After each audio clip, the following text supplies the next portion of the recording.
You found it. Your home for the best content on your favorite team, the Fighting Tigers of LSU. Do us a favor. Subscribe to the channel. Leave your comments below. Be sure to smash that like button.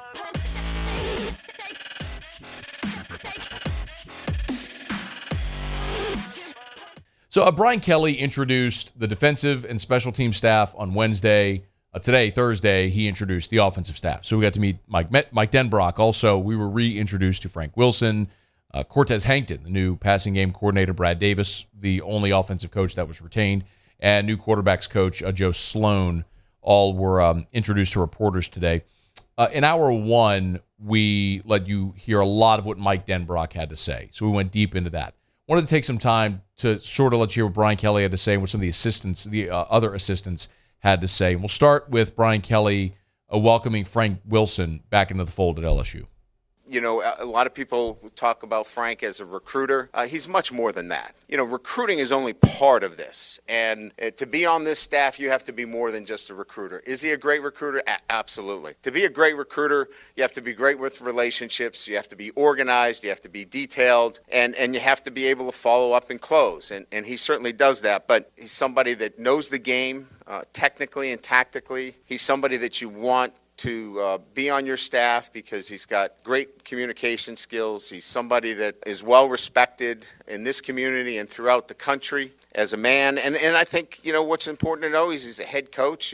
He knows ball on both sides of the ball, understands it, and that's important. LSU is never better at running back than they were when Frank Wilson was on staff for nearly a decade. They were never better, deeper, more talented, obviously, getting guys in. But, I mean, think about a room like Leonard Fournette, Darius Geis, Darrell Williams. That doesn't stink.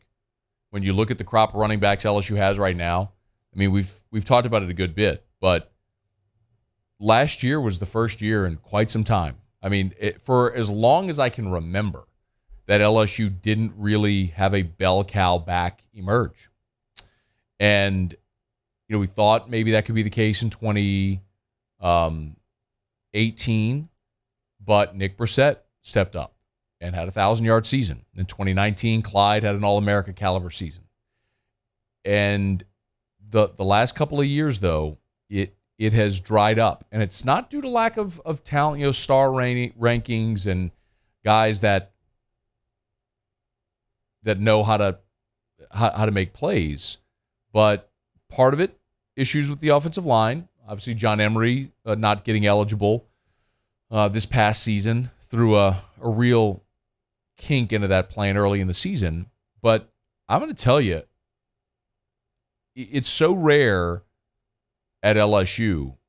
I mean, dating all the way back to even before Kevin Falk, but if you just want to start there, of LSU having this 2-decade run, this 25-year run of amazing running back talent, just one after the next, from Falk and Collins and Mealy and even Kendall Cleveland, all the way through when you look at LeBrandon Tofield and Dominic Davis and Chiron Carey and Justin Vincent and Joseph Adai. I mean, I don't need to run through the list, but you all know the list, and it's just been one after another after another after another, and that's dried up the last 2 years. And it's one of the big causes for concern because whoever starts at quarterback for you this year isn't going to have a ton of experience, and you're turning over at least 4 starters on your offensive line. That's assuming Cam Wire wins the starting left tackle job.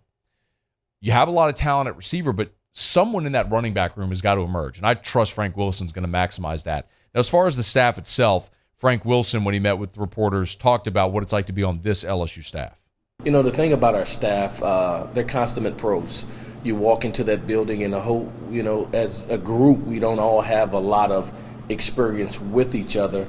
But when you're a pro about your job, it bodes well because you're going to do what needs to be done because you're a self-starter. You know how to do it. And so many of us have been coordinators, have been head coach, have won national championships and Super Bowls and conference championships. And so it's truly, he's assembled an all-star staff. That also includes Cortez Hankton. Speaking of winning a national championship, fresh off a national championship on the Georgia staff, and what a major coup to get Cortez Hankton off of that Georgia staff where they just won a national championship and get him to LSU where if there's one spot on this team where the cupboard is most full, it is at receiver. You return Kayshon Boutte, who they fully expect to be healthy. You look at Malik Neighbors and Jack Bash, and I start naming names, but you all know it's a long list of receivers that are there, and you're bringing in more in this class and in the portal with guys like Kyron Lacey. Yes, this is a loaded receiver room that Cortez Hankton is inheriting. Here was Brian Kelly on LSU's new passing game coordinator. From New Orleans, obviously the pedigree that Cortez brings is outstanding as a player and certainly an NFL player who had to make his own way. He was a free agent that had to earn his stripes. Nothing was handed to him. And that's what really attracted me to Cortez. He's earned it. He's got a great understanding of what we're doing in terms of developing our players on a day-to-day basis. He's seen it. He's had to do it himself. So it's just a great identification with our own players.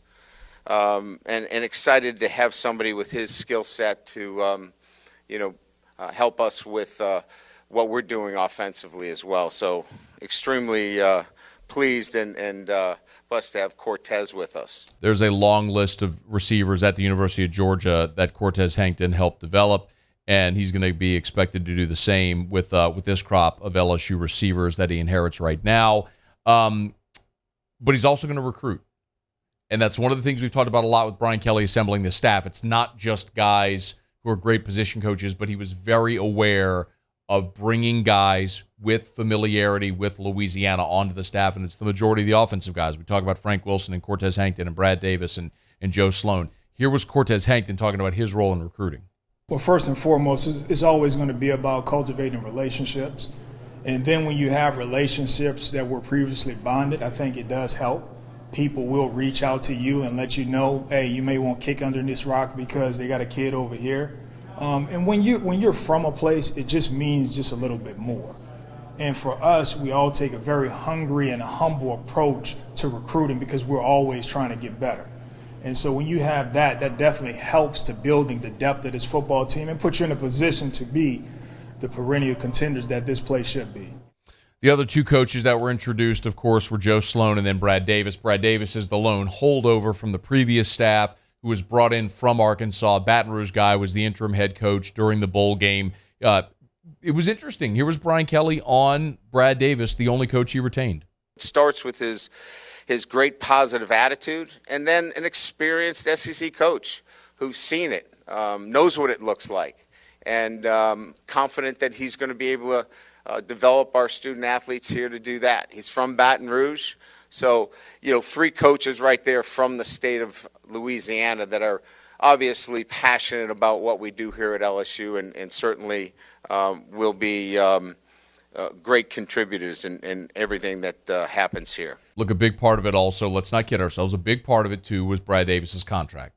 The reason they were able to get him away from Arkansas when they fired James Craig last May was because they gave him a gigantic deal. They gave him $870, I believe, not right at $900,000 per year. It was a big contract, and they committed a 3-year deal to him, which does not happen with assistants. Typically, assistants get 2-year deals. But LSU, in order to get Brad Davis, had to give a lot more, and that's part of the reason, no doubt, that he was retained, but it's worth it. You have a guy who is roundly respected as a technical offensive line coach, and one of the things that Brian Kelly and Brad Davis said today, I know Brody Miller tweeted it earlier, is that Brian Kelly has charged Brad Davis with finding a center, with developing a center among this current roster.